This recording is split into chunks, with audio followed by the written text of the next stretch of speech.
Olá a todos, sejam muito bem-vindos a mais uma resolução de questão de física da UERJ. Nesse caso, estamos falando da questão 38 do vestibular de 2021 e o enunciado é o seguinte: um elétron E de massa m e carga q executa um movimento circular uniforme devido à ação de um campo magnético constante de intensidade B igual a 3 vezes 10 elevado a menos 5 Tesla. Observe no esquema a orientação do campo e o sentido do deslocamento do elétron. Então, o que a gente está vendo aqui nessa imagem é que o campo magnético B tem esse sentido aqui, ó. Se vocês se lembram bem, esse é o sentido que indica que ele está apontando para fora da tela. No caso de vocês é para lá, né? Para fora da tela. Legal. E o elétron tem uma velocidade tangente a essa trajetória circular, que quando ele se encontra nessa extremidade da trajetória circular, aponta para cima. Isso significa que quando ele estiver aqui em cima, sua velocidade vai apontar para cá. Quando ele estiver aqui, sua velocidade vai apontar para cá. Quando ele estiver aqui, sua velocidade vai apontar para cá. Ok? O vetor velocidade. Legal. Isso acontece, isso acontece não, né? A gente tem que lembrar também, né? É importante lembrar que a força magnética que atua sobre um elétron ou uma partícula com carga que tem velocidade é dada pela lei, pela força de Lorentz, que no caso de só haver campo magnético, seu módulo é dado, o módulo da força de Lorentz é dado pelo valor da carga vezes o valor da intensidade de campo magnético vezes o valor da velocidade da partícula vezes o seno do ângulo. Esse ângulo θ é o ângulo entre o sentido do campo magnético, então para fora da tela, e da velocidade. Nesse caso, o que acontece? Né? Como o campo magnético está apontando para fora da tela e a velocidade está paralela ao plano da tela, o ângulo entre essas duas coisas sempre vai ser de 90 graus, né? Tem uma pensadinha. Se um dos vetores está para fora da tela e o outro está na tela, o ângulo entre eles sempre é de 90 graus. E o seno de um ângulo de 90 graus é sempre 1. Então, no nosso caso, basta a fórmula QBV. Esse é o módulo da força. Certo? Legal. Aí ele continua o enunciado, né? Admita que a razão Q sobre m, então a carga sobre a massa do elétron, é igual a 1,6 vezes 10 elevado a 11ª coulomb por quilograma.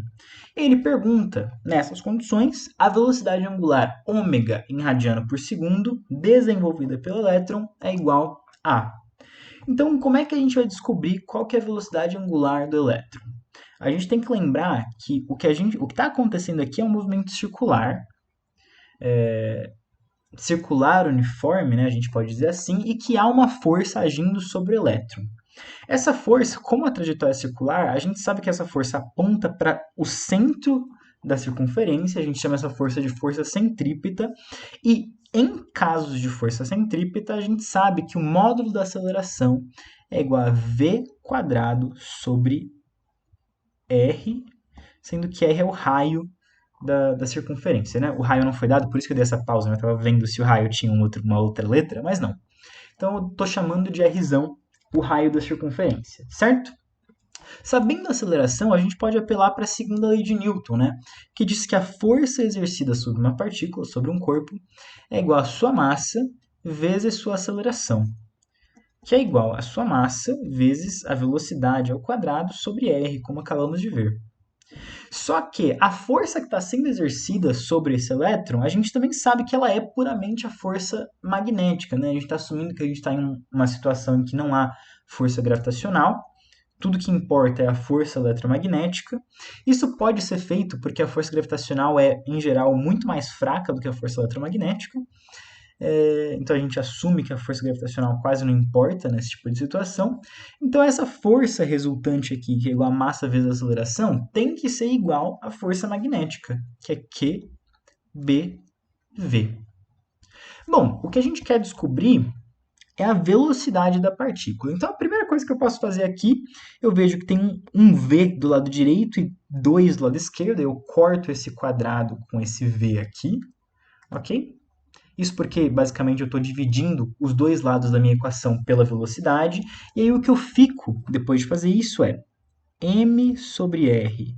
V é igual a QB. Certo? Legal. E aí eu posso, por exemplo, isolar a velocidade para descobrir que V é igual a Q sobre M vezes RB. Certo? Agora, o que eu tenho que lembrar? Ele não está me pedindo velocidade linear, né? Que é o caso da velocidade v. Ele quer saber a velocidade angular. E eu sei que no movimento uniforme circular, a velocidade v é relacionada com a velocidade angular através de v igual a ômega r. Então, para descobrir qual que é a velocidade angular, eu tenho que basicamente dividir a velocidade linear por r. Isso aqui, lembrando dessa expressão que eu havia encontrado, é simplesmente Q sobre M vezes B. Ah, então a gente acabou de descobrir aqui na esquerda agora que ômega, que é a minha velocidade angular, é igual a Q sobre M vezes B. Q sobre M, a gente viu aqui em cima, vale 1,6 vezes 10 a 11ª coulomb por quilograma. Enquanto B, a gente havia visto no começo do enunciado, vale 3 vezes 10 a menos 5 Tesla. Portanto, a velocidade angular vale 1,6 vezes 10 a 11ª vezes 3 vezes 10 a menos 5. Isso aqui é igual a 4, peraí, 30, 24. 1,6 vezes 3 é quanto que eu estou fazendo, dá 3 mais 1,8, 4,8 vezes 10 elevado a 11ª vezes 10 elevado a menos 5.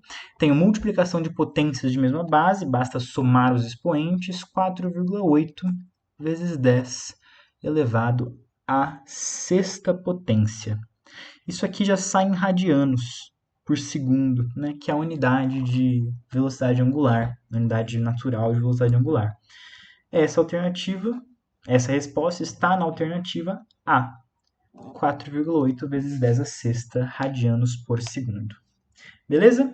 Então, as noções que eram necessárias para resolver o exercício 38 força de Lorentz, que é a força exercida em um campo eletromagnético sobre uma partícula que tem carga, certo? Além disso, a gente tinha que saber que essa força de Lorentz respeita as direções dadas pela regra da mão direita. Importante. Tem que conhecer sobre o movimento circular uniforme para saber dessa relação entre a velocidade linear e a angular. E isso era, e claro, né, segundo a lei de Newton, que é basicamente o que é utilizado em todo e qualquer exercício de física, ou pelo menos de mecânica, que a gente encontra em vestibulares. Um exercício que exige o conhecimento de bastantes conceitos, mas que durante a resolução não exige muito tempo de conta, né? As contas são simples, no entanto, exige que você tenha um background bastante recheado. É isso pela questão 38. Eu vejo vocês na próxima. Até mais.